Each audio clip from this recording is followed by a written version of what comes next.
Hi Libra, welcome to your July 2020 Astrology 33 reading. Thanks to those of you who have liked, viewed, shared, subscribed, and donated to the channel. I appreciate all of that. For those of you interested in booking a personal reading with me, just check out the description of the video for more details there. And as far as what's in front of us, it's a Celtic Cross spread as always, and then I also pulled a couple of Oracle cards for you guys and a Mudra card. So getting started with the main situation. We have the Five of Cups. This is Scorpio energy, which for you guys is your second house of finances, and then Scorpio also being the natural ruler of the 8th house. This could represent some kind of financial loss that you guys might have went through recently. Could have even been investments for some of you. And just some disappointment around it. I feel like a lot of people have had some investments take a dive recently, given the things that are going on in the world. For some of you, this can be emotionally related as well. But what always stands out to me either way with the Five of Cups is the neutrality of the background. We see the gray background, which to me kind of signifies that the choice really is yours at the end of the day. If you want to focus on the spilled cups, you can. But also if you want to turn around, those two cups will still be standing there. So could be one of those energies where you might be in the process of picking yourselves up and dusting yourselves off. In the challenger obstacle position, we have the Lovers. So for some of you, this definitely could have been a disappointment around a love relationship, but for a lot of you, I feel like it's more finance related. And if we think about the fact that the Lovers representing the sign of Gemini, you guys are ruled by Venus, and we've had that Venus retrograde energy in Gemini.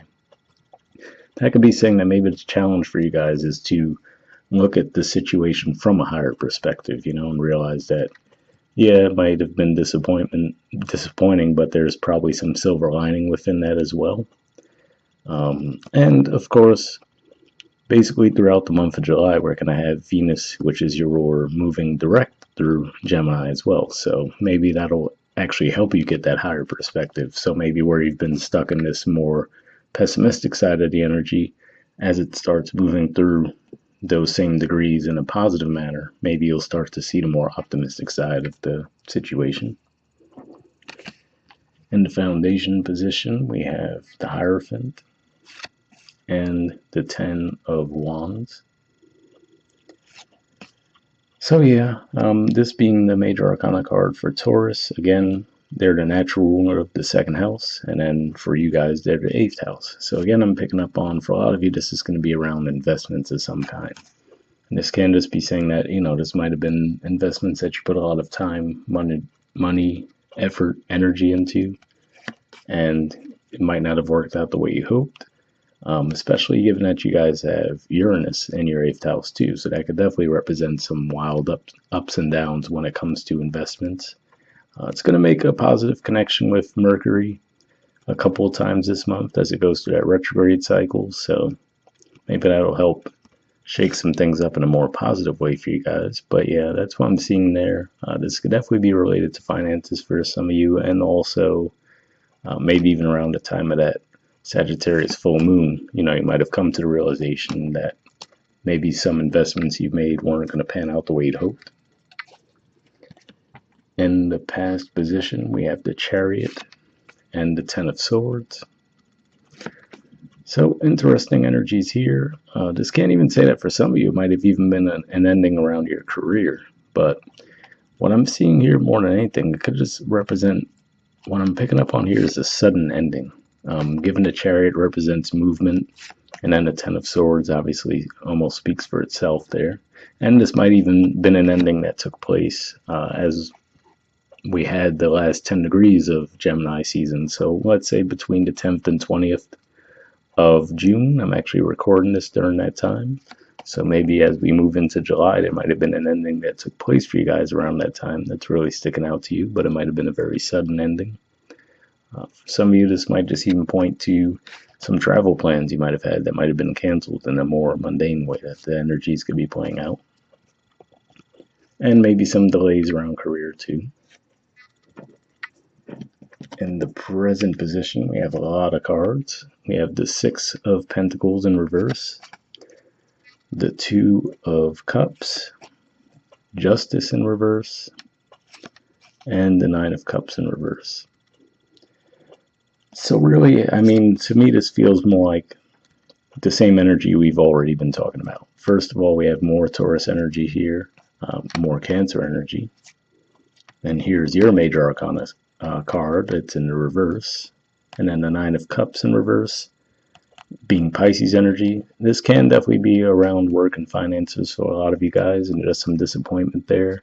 Maybe your finances are a bit out of balance, which in turn is essentially putting you out of balance, right? Maybe some wish fulfillment is on hold because, like I said, you might have had an optimistic view of the way these investments you made were going to turn out. They're not quite panning out that way, at least not currently. But with the Two of Cups showing up in the middle of all this, I will say that this does show that there is some potential for some positive forward movement. So, maybe this was some things that needed to fall away. And now you could actually start negotiations to get things back on track. And it might take a while, this just might be saying that the negotiations might be a bit tough.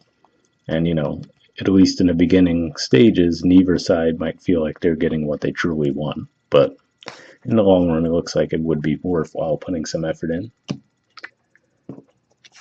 In the near future position, we have the Queen of Wands.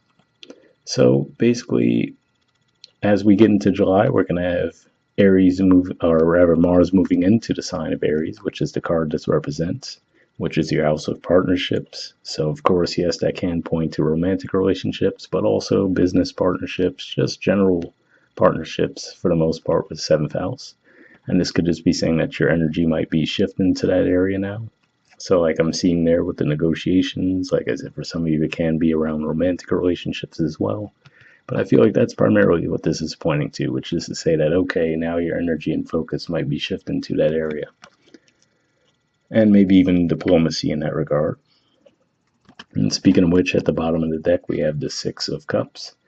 So this is another indicator that, yeah, if your finances might have gone off the rails recently, which has been the case, like I said, for plenty of people lately, with this Six of Cups energy here, it could just be pointing to an energy of things being set to rights, or at least the starting of that. All right. In the position of your influence on a situation, a lot of cards here too.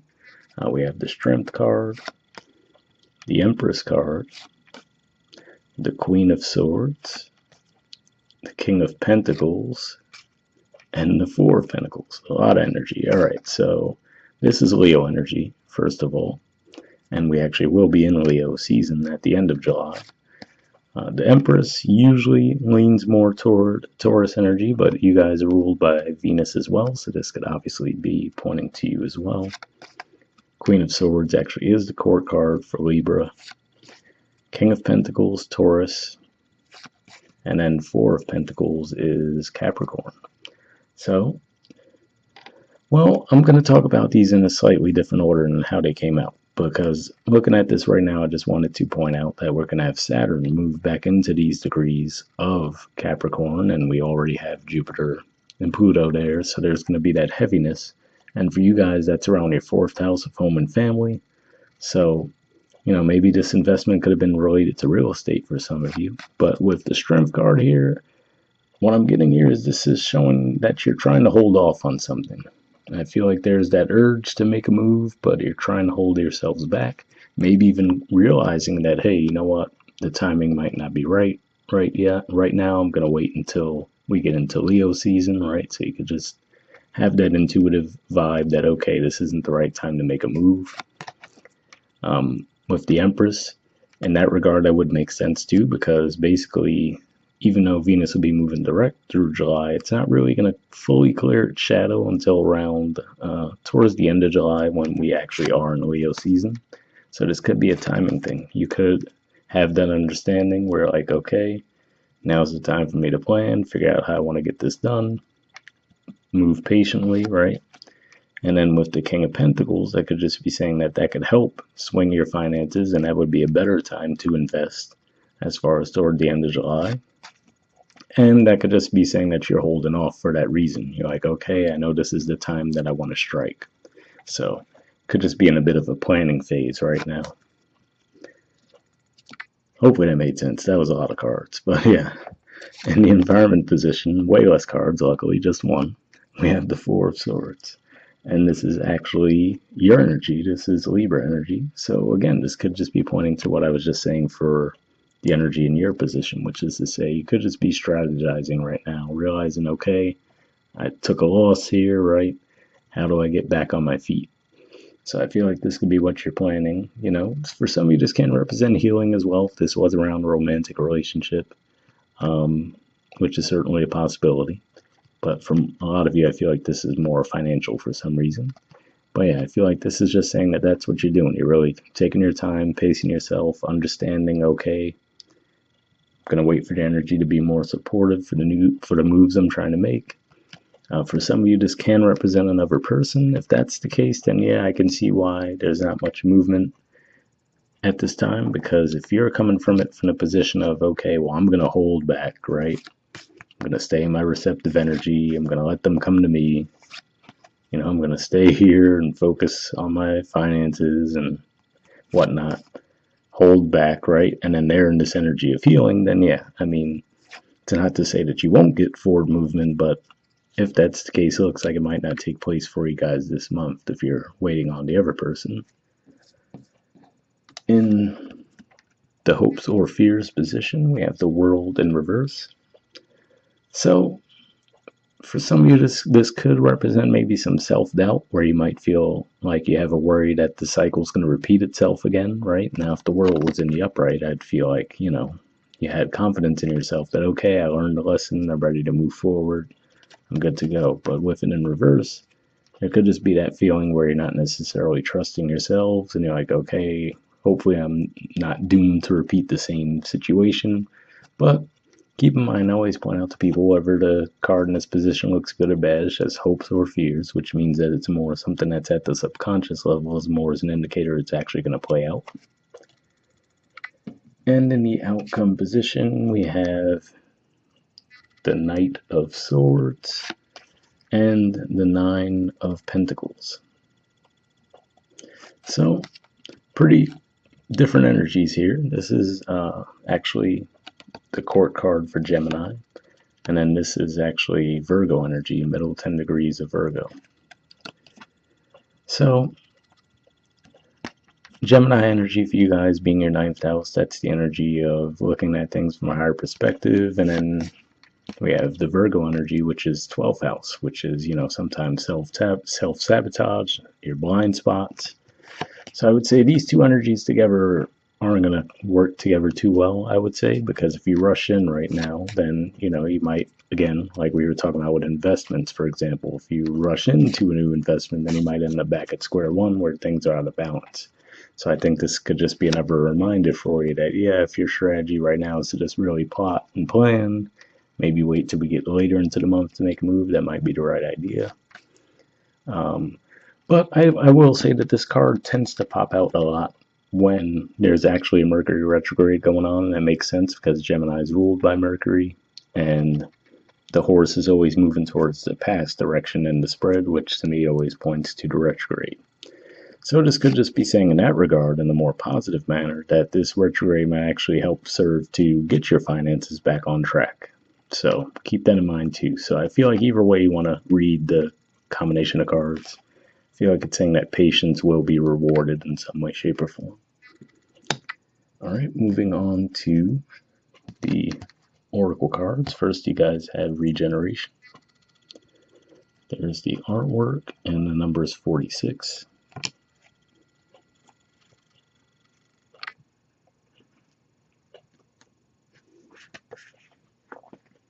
Okay, it says rebirthed, second chances, new opportunities. The oracle's message. Second chances are available to you now. Whatever opportunities you thought were dead are now revived in a more authentic, stronger form. Whatever you may have perceived as a failure or loss is now being replaced by something better and more powerful growing in its place. This rebirth is assured. Step into your new life. Destiny is being fulfilled in wondrous ways. So, I mean, definitely a pretty positive message there. And then the relationship message says the world is based on connections and relationships. No matter what loss has occurred in the past or even now, death and endings are only illusions. There is life life after death, love after loss, and in this moment, you are radiating the regenerative life force energy that makes you irresistible to love in all forms. Now is the time when you will see evidence of this new emergence. Can you feel it? Love is rising up to greet you. So, definitely an interesting message there, especially the love is rising up to greet you made me think of what we were talking about with the Five of Cups, which could just be saying that in the time that you're more focused on the negative side of that energy, that might be what's preventing love from coming your way. And then eventually, when you have moved past that and you move toward the more positive side of energy, that will draw the love in. So hopefully that resonated for you guys. And then that would also indicate that, yes, you are still going through that healing period. Okay, the prosperity message says, what happens when it appears you failed at something? Do you see the beauty in the lesson? The understanding that arises from difficulties is like a seed that lies dormant for a time. Then once it germinates in your subconscious, it pushes through into your awareness. It is becoming apparent that there is a new you, a new start, a more powerful version and form of what you began to plant in the garden of your imagination has surfaced. Now you are ripe for success. New opportunities, much better than those that came before, appear like gifts from the gods. Now is one of those times when out of seeming loss and failure comes remarkable abundance. Do not dwell on the past because you really are experiencing a rebirth. So definitely a pretty positive message there. And I mean, of course, that would make sense in a certain regard because, like I said, you guys are ruled by Venus. And eventually, as we move toward the end of July, not only will we have Venus moving direct, of course, but it'll finally clear its shadow as well. And, that's a retrograde that happens pretty much once every year and a half. So could have been a little for you guys in that regard, too. All right, and the next oracle card we have is Crow Spirit. It says co-create with spirit. There's the artwork, and the number is 17.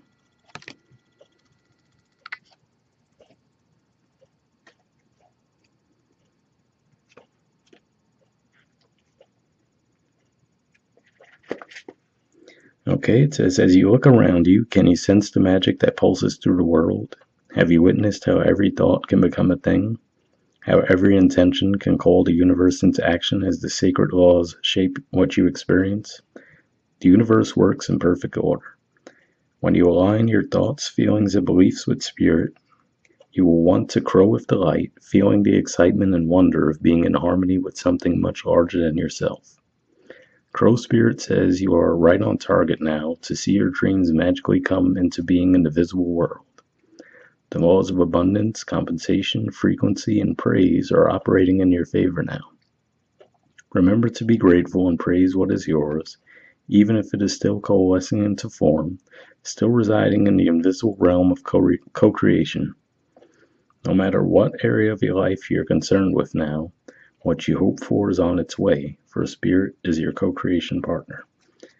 So definitely a pretty good message there, and that makes me think of what I was saying, that it almost felt like intuitively you knew, okay, this isn't the right time to act, but you have an idea that that time will be soon, and you're just preparing for that. So hopefully that resonated with you guys in that regard. And then the last thing we have is a Mudra for you guys, and the Mudra you guys got for this month is the Kubera Mudra. There it is there, and the keyword for it is abundance. Okay, there's the info on it. And of course, the English translation shows God of Wealth, so definitely a good indicator there for those of you where, like I said, if you did have some financial losses lately. But under benefits, it says, clears the frontal sinuses and helps to balance left and right nostrils, improves sense of smell, sharpens inner vision and ability to more clearly see your path in life, helps create abundance, especially related to virtuous desires that take into consideration the welfare of all beings. So, if that sounds like something that you'd be interested in looking into a little bit further, I will put the name of the Mudra description video as always. We'll wrap up there, and I'll see you guys next month. All right, bye.